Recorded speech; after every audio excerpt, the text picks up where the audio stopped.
हमरा से नाता तोड़स न हो, तोहरे बिना दिल लोगे ना, ए जानू ऐसन छोड़स न हो।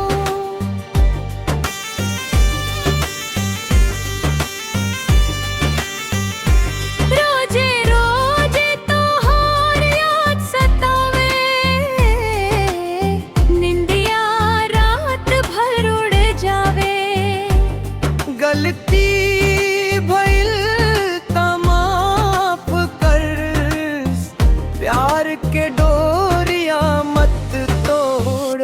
रिस में काहे बोल न हो, हमरा से नाता तोड़स न हो।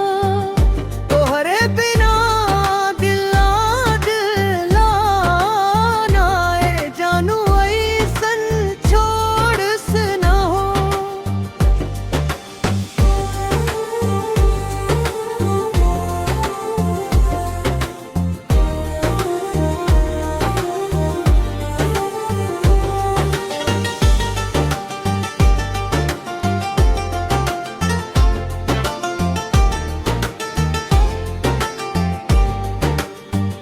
गली गली तोहके खोजत बानी,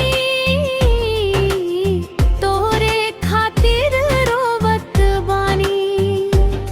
एक बेर हंस के देख सिया, दिलवा के पीर बुझावत बानी। आजा फेर से बात बढ़ाई, टूटल सपना फेर सजाई।